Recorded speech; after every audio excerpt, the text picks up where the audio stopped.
Y llegando ya al último punto y enlazando con lo que estábamos hablando, a Fernández Buey, el estar en la universidad le daba vida, y le daba especialmente vida a la relación con los estudiantes y con la gente joven. En un artículo que publicó también en 2009, insistía en algo que cuando hoy es leído por algunas personas jóvenes, les lleva a comentar cosas. Fernández Buey veía cosas antes de que pasara, y yo les decía, no, lo que pasa es que lo que está pasando ya se venía anunciando, dejando al lado su excelente mirada.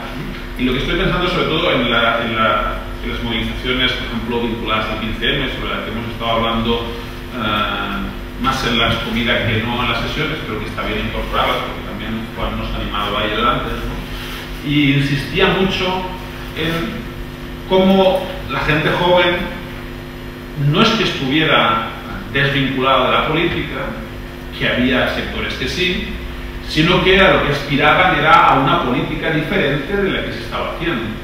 Y eso podía llegar a plantear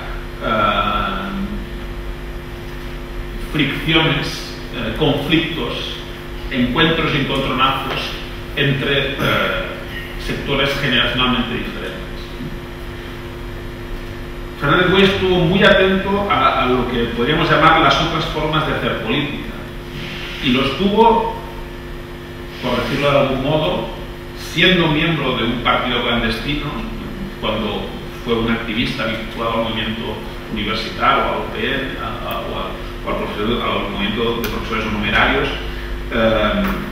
Lo fue cuando aparecieron con dimensión los llamados movimientos sociales. Lo fue cuando apareció la antiglobalización o el altermundismo, y lo fue, aunque eso solamente le cogió ya en un momento un tanto complicado, con la emergencia de lo que conocemos como 15M. Y siempre tuvo muy presente de que todas estas manifestaciones, todas estas nuevas maneras de hacer, tenían que ver con la necesidad de cuestionar la política, repensar la política, profundizar en aquello que las personas necesitan que la política haga. En este artículo que os comentaba, Fernández Buey dice: la mayoría de los estudiantes universitarios no quieren ni oír hablar de la política en la acepción que esta palabra tiene hoy entre quienes hacen política institucional o profesionalmente.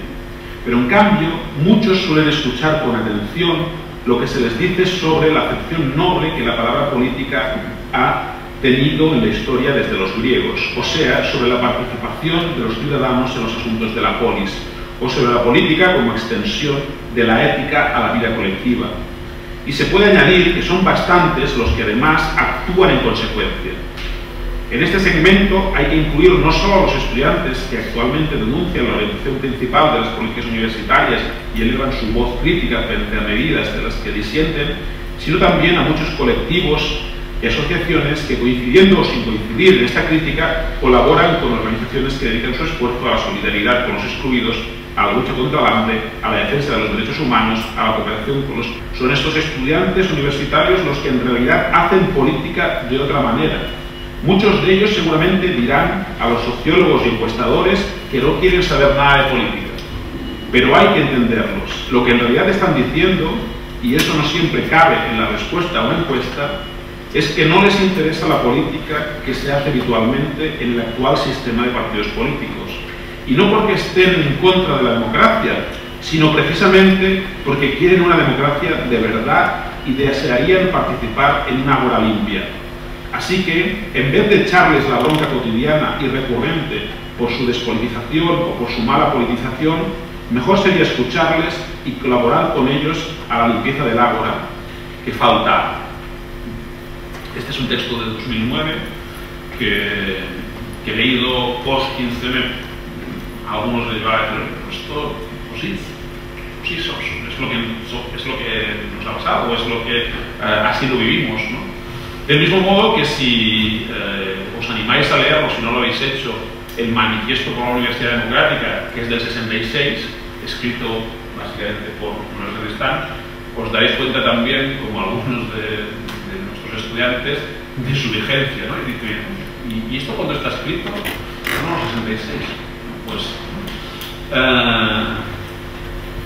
yo creo que Sacristán, Fernández Güell, lo que me ha tocado ahora Fernández Güell, son clásicos por muchos motivos, por su lucidez, porque son mentes que trabajaban muy bien, porque abrieron debates que no están concluidos, que nos ayudan a pensar enormemente sobre ellos.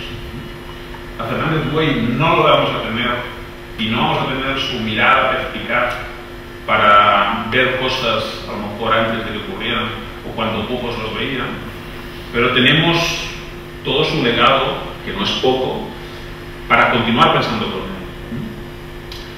él. Juan nos pedía en la sesión de la mañana relacionar con la cuestión del 15M, con el papel del marxismo y la filosofía en relación con lo que ocurre a nuestro alrededor, y con esto acabo, para dejarlo abierto, a colaborar con toda iniciativa que surgiera.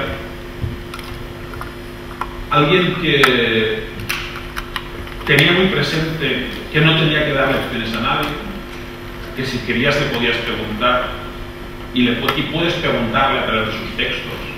Continuamos pudiéndole preguntar a través de sus textos, y entonces él te podía dar su mirada, te podía dar su opinión, pero que nunca te diría lo que había que hacer.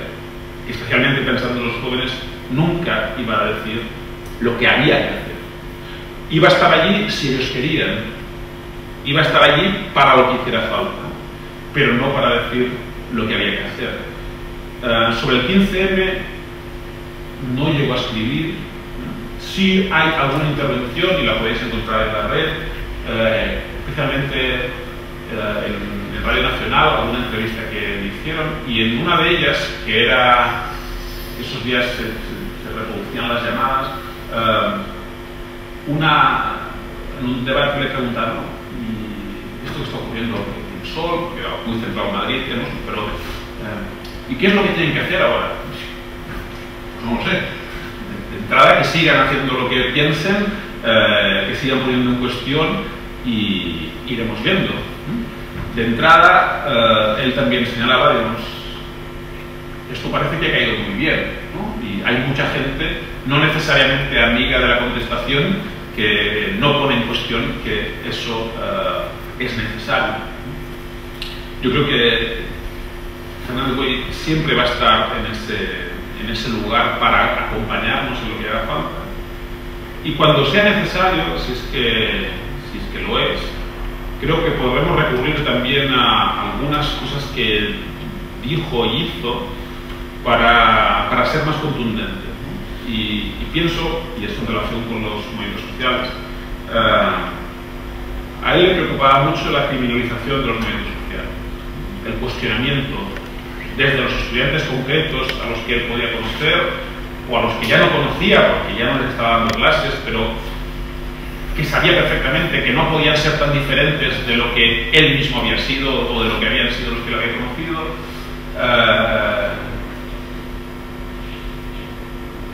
Era necesario plantear decididamente algunas cuestiones, por ejemplo, la cuestión de ser antisistemas, ¿no?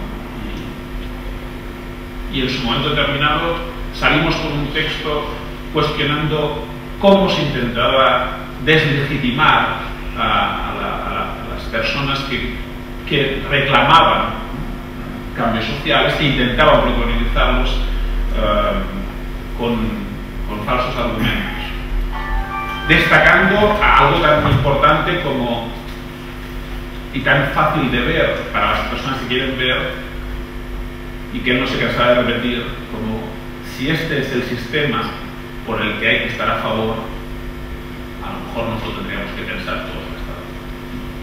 Yo lo dejo aquí.